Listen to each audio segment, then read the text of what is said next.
All right, welcome to the Carl Jackson Show, your daily dose of objective truth in a world of confusion and lies. Guys, have you seen the Obama's Netflix flick, Leave the World Behind? I hate to recommend it, but you probably should see it. Let me ask you a few questions, or at least this one. Do you think the Obamas derive pleasure from mocking and tormenting preppers or conservatives? I get the sense with this film. I don't believe that anything the left does exists in a vacuum. Leave the World Behind was executive produced by the Obamas, but they they consulted on the film as well. I'll get into that. Predictive programming, that's going to be very important. It's what some call conspiracy theory. I'll tell you what that's really about. I think the Obamas used it in this. I don't think the Obamas get enough credit for destroying America. I want to talk about that.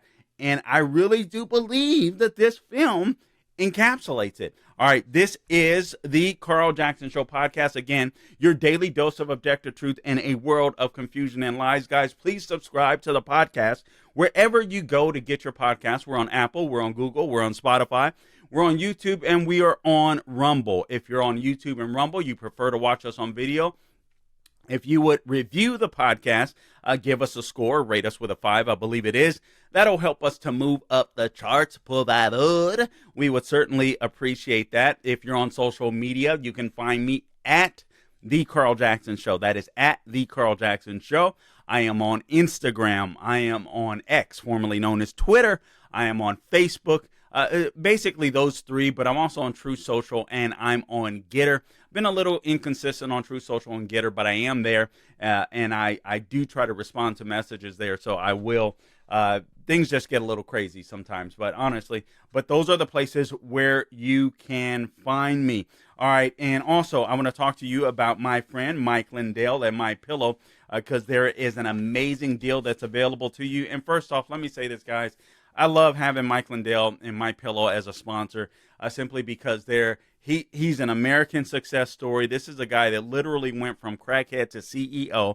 He's got a book written entitled that. I mean, I'm paraphrasing, but those words are in the title.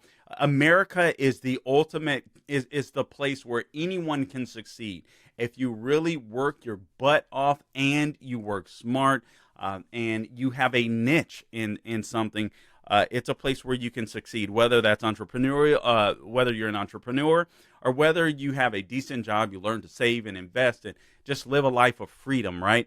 All right, so it's a great place, but it's one of the reasons why I love Mike Lindell. He's got an amazing story. He's an American patriot. He has a great Christian story, a story of redemption, but he also provides American jobs and American manufacturing with his American company, MyPillow.com. So you can help them out. You can help out this podcast, and you can get a good night's sleep. So the promo code is CARL, C-A-R-L, or you can call at 800-858-0263. Again, that number, 800-858-0263. As you know, Mike Lindell has a passion to help everyone get the best sleep of your life. He didn't stop by simply creating the best My Pillow. Mike created the Giza Dream bed sheets. They look and feel great, which means an even better night's sleep for me, which is crucial to my crazy behind schedule. Mike found the world's best cotton called Giza. It's ultra soft, it's breathable, but it's extremely durable. Mike's Giza sheets come with a 60-day money-back guarantee and a 10-year warranty. You cannot beat that with a bat. Giza Dream Sheets come in a variety of sizes and colors. Mike's latest incredible deal is the sale of the year. All right, so for a limited time, you'll receive 50% off of the Giza Dream Sheets. You'll receive a set for as low as $29.98 when you use the promo code CARL, C-A-R-L. Go to MyPillow.com, click on that radio podcast square, use my name, C-A-R-L. There you'll find not only this amazing offer, but also deep discounts on all My Pillow products, including the My Pillow 2.0 mattress topper, My Pillow kitchen towel sets, and now even flannel sheets and so much more. Again, call 800-858-0263. Mention my name as your promo code CARL, spelled C-A-R-L, or go to MyPillow.com. And then, again, make sure you use the promo code CARL, C-A-R-L. All right, so this Obama Netflix film, I wanted to talk about this last week on Tatum's show. I did not get the opportunity to do so, so I'm glad I have this outlet in this podcast to talk about it with you guys. I hate to recommend this film. I've only seen half of it. I'm going to go back and watch the entire thing, but I saw enough to be like, whoa, okay? Whoa. And I would encourage you, I hate to do this, but I want you to see it. I want you to see it. I don't think it's the best film. It's not the worst film. It is a very interesting film. And in my opinion, it's a telling film because I don't think that anything the left does exists in a vacuum. This is what I said at the beginning of the show. I think the Obamas actually derive pleasure in mocking and destroying conservatives, conservatism, constitutionalism, traditionalism in the United States of America. And I think they've graduated into doing it in the culture. And that is with media, that is with entertainment. And I think most people understand that. I often say this, and I know people get mad at me for saying it, but I don't care. I say it because I love you and I love this country. I don't think, I used to say, even just up until recently, the DOJ is the most important thing that we need to correct, the rule of law. And I do believe that. But it's going to be hard to correct that when you have at least half of Americans that believe that this country is corrupt, that believe that this country is systemically racist. They're not going to believe in the rule of law. They don't believe in the rule of law. We see that on some of the most elite and prestigious college campuses in the country right now. Harvard, Princeton, Yale, Columbia, Stanford, you name it. You name it. So I don't think it's enough, when we go in and say, Lord willing, we win 2024. And I don't think regardless of what the polls are saying, I don't think that's a guarantee. Even if Biden is the nominee, based upon what we saw in 2020, 2022, 2023, we're going to be fighting against a machine. We're not going to be fighting, or when I say fighting, I mean an election battle. We're not going to be fighting against a candidate. The left is going to, every fundraising organization, every NGO, every NPO, every ballot harvesting, every mail-in ballot activist that exist on the left are all going to come into play in 2024, where polls and traditional elections don't matter. So we're going to have to make sure that we do ballot harvesting wherever it is legal and get out the vote efforts. And I've not seen the RNC the RNC has not been able to keep up with the left under the leadership of Ronna McDaniel. So we just have to keep that in mind. Now, having said that, again, I go back to this. This film, it's called Leave the World Behind. Again, I don't believe that anything on the left exists in a vacuum. All right? So, I mean, I could talk about what's happening in the world. I'm going to leave all of that behind. We could talk about, sadly, the Nigerian Christians that were slaughtered over the Christmas holiday season. We could talk about Israel and Hamas, as Egypt seems to be prepared to try to broker a deal with Israel and Hamas, which I hope Israel won't abide by. But there's so much world pressure, maybe they will. The debt crisis, the border crisis, the housing mortgage crisis. I mean, with mortgages skyrocketing. But I want to talk about this film, Leave the World Behind, because I think the culture and entertainment is going to play a large part in determining whether we conservatives and constitutionalists can turn America around or not. So Leave the World Behind was executive produced by Gabe's homeboy and homegirl, the Obamas. And I want you to just think about this. All right. So the Obamas, think about how wealthy, elitist, and influential they've become post-presidency. I mean, just juxtapose that to President Trump, who was very famous and well known, probably almost had 100% name recognition before his first election in 2016. The Obamas have since gained that. It's fascinating when you think about it. So for those of us on the right to believe that the only avenue to win back the culture and to even restore the Constitution is through the election process, I'm sorry, it's just naive. It's just naive. I think the left is using predictive programming. This was an article that was written in AM Greatness. It was a very great piece by a gentleman by the name of Bill Martinez. And the title of it is Obama's Netflix film an attempt to pre-program America? All right. And he says it's a very, very peculiar film coming out at an even more peculiar time. So I want to dive into this real quick. All right. So he writes here, how many motion pictures, after all, can claim a former president and first lady as executive producers? Then you got big names in there. Ethan Hawke, Julia Roberts. I'm not sure how you pronounce this guy's name, but I like him as an actor. I've seen him on plenty of things. I think it's Marshala Ali, Kevin Bacon. They headline the cast, all right? It's full of, as he writes, unusual visual effects, and that is absolutely true. A very bizarre plot. Half of cyberspace is convinced it's an example of predictive programming, he writes. So what is predictive programming? Well, frankly, it's probably what I would have...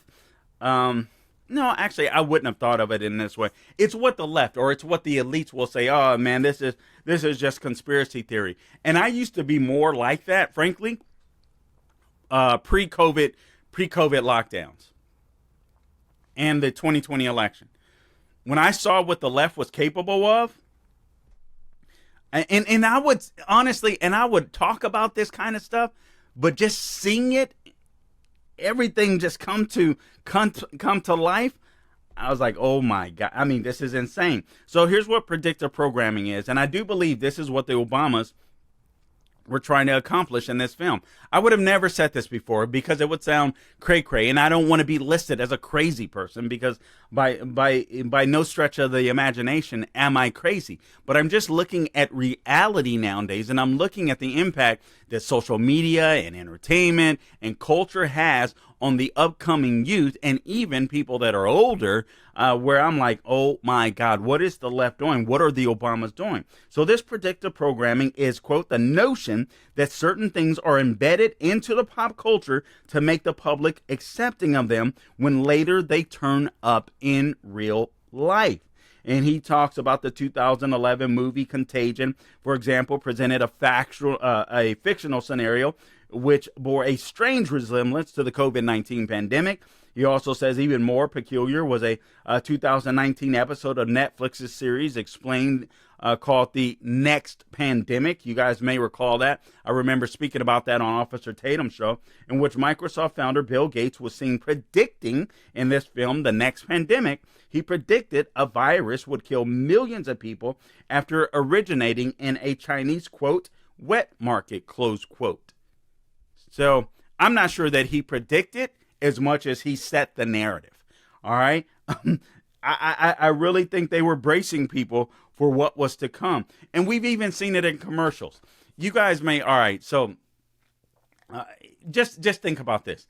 In the last couple of years, and I say this as a person who absolutely wants racism to end, right? I know that it never will on this side of eternity, but I thought we were pretty close. I thought racism was really no big deal, and it wasn't prior to Barack Obama. Oh, and I challenge you to do this. If you're in the listening audience. So over the weekend, we watched a couple of movies here at home where they were prior to Barack Obama's presidency. I want you to notice the feel. Watch anything prior to 2008 in Hollywood, a rom-com, some type of drama. I want you to notice the feel of those films prior to the Obama administration. Guys, we could laugh. We could laugh at, more racial type jokes. We could laugh at sexual orientation jokes. We could laugh at, male, female jokes. That's changed.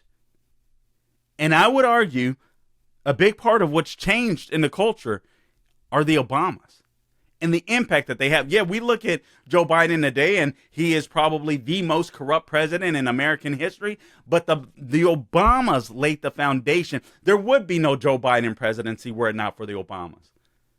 He wouldn't be able to get away with what he's getting away with were it not for the Obamas. They laid the table. They set the foundation. But going back to, just think about these commercials. There was like all of a sudden there was just an influx of biracial commercials, and at first it was like, oh cool, yeah, because we're not racist, obviously biracial relationships have grown, race relationships have gotten so much better in the United States of America. Little did we know that Barack Obama had just infected these institutions with racism. These higher learning institutions with racism. He's a big part of that. All right, took over even private funding of scholarships, grants, and all this kind of stuff. Made everything, you want to get your loans or you want to get grants, it's all got to come from the federal government. And when you do that, these schools, or when they accept these loans and these grants, the school has to behave in a certain way. And that's where the DEI, the CRT, and all that stuff came in. But you go back to these biracial commercials, and it was just like an influx. And at first it was like, oh, that's cool to see. Yeah, we're past this, blah, blah, blah, this and that. And then I'm like, man, one commercial after another commercial, another commercial, another commercial. And I'm like, there aren't this many biracial couples represented in real life. I mean, it's just not the case. And then what happened? You started seeing more gay commercials. You started seeing more trans commercial. And it was like, aha. Now I know exactly what they were doing. They were programming us to get used to something. Okay, this is good. Biracial relationships are good, all right? No more racism, blah, blah, blah. Okay, they're not a threat, even though they were not a threat to those of us that are on the right. No big deal, right? But to the left, they wanted to make racism an issue. But they also wanted to say, listen, biracial relationships, it's the same as gay relationships. It's the same as a man pretending to be a woman or vice versa. They're the same. No, they're not. But the goal was to program us, all right? And so we've seen that. And remember the movie Outbreak 2, Cuba Gooding Jr., Dustin Hoffman. All of these things, I think, were meant to program us now, 2020 hindsight. So many people, including myself, watched the global elites like the world, in the World Economic Forum announced a great reset as COVID-19 emerged, and I'm sitting there thinking, I cannot believe that this crud is happening. These people are coming out full force, admitting exactly what they were doing, but they were preparing the way. And I think they were preparing the way, and they were bracing us as to what's to come, like with Bill Gates' film, because I think there is fight or flight. But I think a lot of people are stuck in, this could never happen. This could never be real. And I think the vast majority of people, and I hope I'm not in that category, or And I don't think you completely know until the crap hits the fan, to be frank. I try to get prepared, but you just don't know. You hope that the world never comes to like a crazy apocalyptic type ending. But things are getting absolutely crazy with the left. But you look at what Bill Gates did, and I really do believe they were programming us. And I think some people might say, oh man, they see what's coming down the pipe, but they're like, they're frozen. They're not going to do anything about it. It's just a reaction. Oh man, this is what they were doing. And that's it. And I think the left knows that, because I think conservatives have tend to lie down. I mean, just consider fascist Fauci. Consider fascist Anthony Fauci, America's highest paid government official at the time, directed tax dollars to pay for this gain-of-function research in the Wuhan lab that had connections to biowarfare. What's happened to him? Nothing. He's got a cush job, still getting paid. I mean, totally duped Trump. Burke's totally duped Trump. No consequences for that. Man, the same lab was the site of a viral leak, produced the COVID-19 pandemic, a pandemic that deprived us of our God-given freedoms, basic God-given freedoms, according to the author, and he's absolutely right. And he says it wasn't just a zany conspiracy theorist who saw something sinister in the works. The COVID lockdowns were a test run for the authoritarians. Dennis Prager wrote a column on this. I forget the exact name of it, but it did have, I believe, the words test run in it. And he wrote it beautifully. And he was so absolutely right. That was a test run. And we failed. Conservatives failed. Christian leaders failed. Jews failed. Catholics failed. We failed. By and large, we failed. We watched the George Floyd riots Antifa and BLM, basically the left's brown shirts, tore down cities, burned down cities, attacked cops. We did nothing about it hardly. And then the 2020 presidential election with the series of statistical anomalies and impossibilities, let's say, that took place. The problem was we took our Judeo-Christian values and our system for granted, and the Obamas exposed it. And I think they're doing that now. See, the Obamas came in, and I remember, what's her name, Michelle Obama saying, Barack knows what it means to, I forget exactly what she said. But basically, they were coming in and saying they were going to fundamentally transform America. So the Obamas, and Obama in particular, he does not get the credit that he deserves for destroying America. And he's continuing to do it with this predictive programming, where I think he's essentially telling us, mocking us. Maybe it's just entertainment, but I don't think anything the left does exists in a vacuum. All right. This is what's going to happen. Yeah.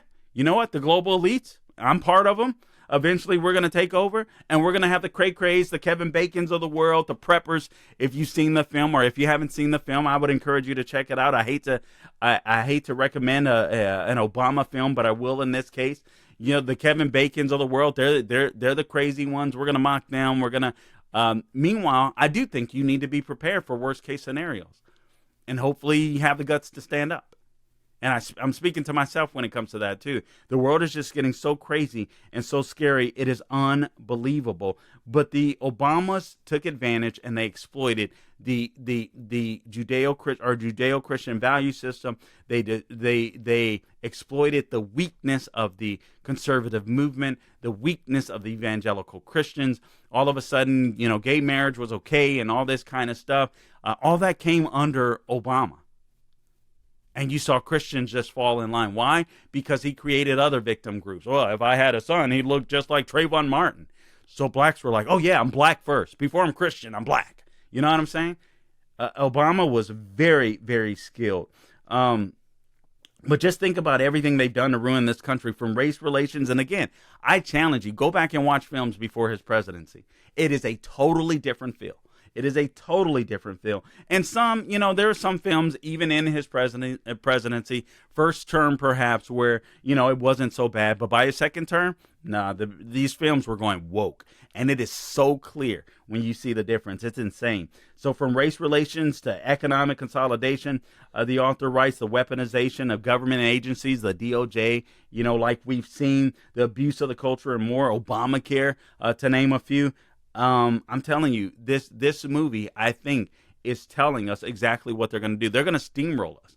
The attempt by the elites is going to be to steamroll us. We're not going to do anything about it, or most people aren't going to do anything about it. And the people that do something and want to stand up, they're going to look like Kevin Bacon, and there's going to be some elites that are probably going to wake up, but it may be too late. It may be too late. So just brace yourself. Just brace yourself. And most people are going to say, oh, my God, they told us what was coming. And then you're just going to lay down, and they know that. Oh, man, I'm telling you. This article goes on to say the appearance to leave the world behind with its bleak, hostile, and even misanthropic tone in describing the end of the world brought on by a combination of cyber attacks, nuclear terrorism, disinformation, and other means is more than peculiar. It's sinister. And the question is, why do this now? Why do this right now?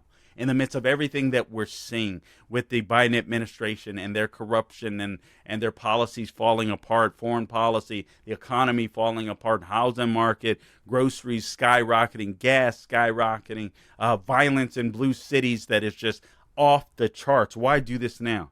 The author writes, this is a time, after all, when the country is already on edge with the perception that Obama's former Vice President Joe Biden is totally inadequate to the job and not really in charge, that our institutions have been corrupted and no longer serve us, that community spirit in America has broken down, that our infrastructure is compromised, and that we're in a pronounced national decline. And given all of that, he writes, Barack and Michelle Obama come along to produce a film which offers a window into our national destruction.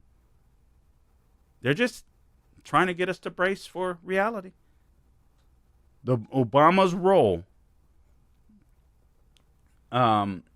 the Obama's role, he says, let me just read this. You can't blame the internet for raising the specter of predictive programming with respect to this movie, especially when Ishmael, Esmail, or Ismail, I don't know, told the entertainment press that Obama's role was to offer notes on the script in an effort to add quote-unquote realism to the scenario.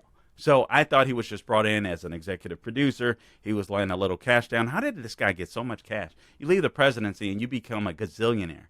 Nowadays, it's insane. But what Obama certainly added was racism, which you'll see in there. You know, there's the DEI, the CRT underpinnings in the film that you see. Oh, whites, blacks that are successful. Oh, how did they get there? You'll see that in the film because that's what Obama brought to America. And they have to keep that gravy train going. They have to keep blacks mad and emotional, and they have to keep white liberals rooting for blacks to be mad. It's insane, but this is where we're at. But racism, revenge, and ruin. Actually, there's a book by a gentleman I'm going to try to get on that's written about the impact that the Obamas have had on the culture and in America by using racism, revenge, and ruin. I think his name is Scott McKay, so we'll have to get him on. But if you didn't realize that the Obamas effectively, fundamentally transformed America, hopefully this film will help you realize it. Check it out. Leave the World Behind. I cannot believe I'm recommending it, but I am. The goal is to brace you for what's to come with elites taking over. And guess what? They derive pleasure. Guess what? We're going to do it. Nothing you can do about it. We're going to do whatever we want. I feel like that's the message that the Obamas are sending. But we can strike back, and I don't mean to be violent, but we got to play their game to win elections, and then we got to cut down these bureaucracies that these fools are using, and we've got to make sure that we're in all facets of culture everywhere else. Your job may not, or your role or design may not be to be in politics. Maybe you need to go into theater. Maybe you need to start writing scripts. Whatever it is, whatever God is leading you to do to help Americans no longer take for granted our Judeo-Christian values, make sure you do it. Guys, I appreciate you tuning in. Until next time, do not grow weary doing good, and God bless you.